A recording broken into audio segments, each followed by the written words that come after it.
guess oftentimes we don't have the luxury of choosing how we're gonna die, unless we commit suicide, you know. But if you had to really pick a way to die, how would it be? Me? I hope to die in a nuclear explosion, or at least some kind of explosion so powerful that every little shred of me is totally disintegrated. Now I know you're thinking, that sounds sick, like how could you want to die like that? But how could you not want to die like that? I mean, would you rather die like coughing and wheezing in an old age home somewhere, long forgotten by your loved ones? Would you rather get shot in the face, be lying on the floor, gurgling for like 20 minutes before you finally expire? You want to get cut up and stabbed by some maniac? An explosion? It's actually a coward's way out.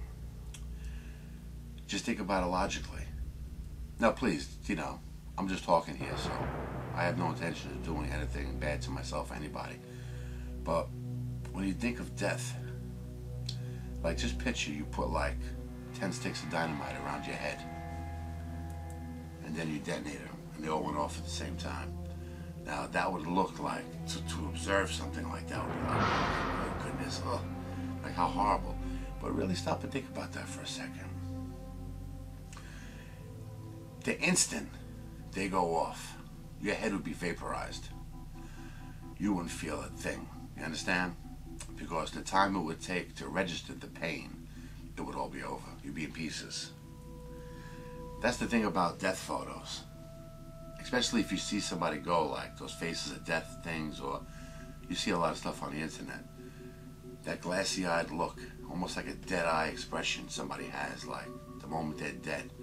It's like you can really see the life leaving their bodies. It's really strange, I'm sure we've all seen things like that.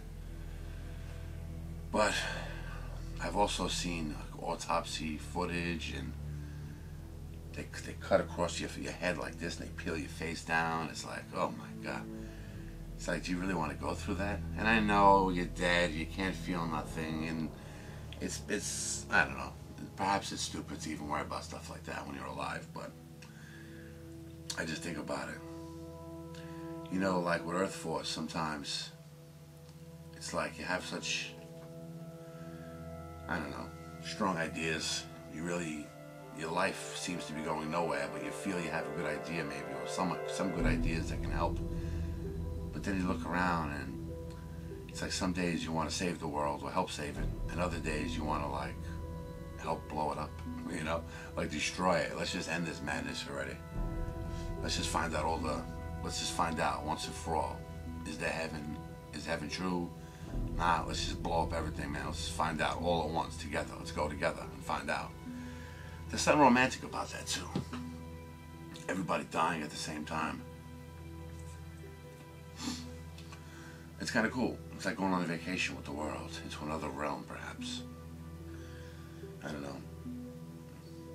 But then, sometimes, just hanging out with your family and friends, or playing with a dog, or going for a walk on a nice breezy day.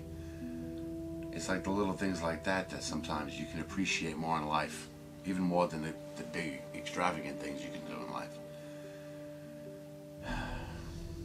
But that freaks me out too, thinking about like my family passing away, and I'm like, then my girlfriend passes away maybe or something, and I'm like alone in this world. I don't know. I talked about the trigger effect in other videos. Like, what would it take to push a man?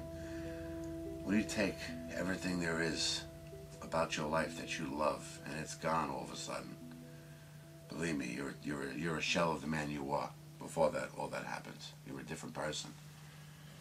That's why sometimes, like, I love my family so much, and that's probably the greatest part of religion to me, is the promise of heaven, like the thought that one day we can all be together again and stuff, like maybe in a better realm or something. It sounds like a fairy tale to a lot of people, but I like fairy tales.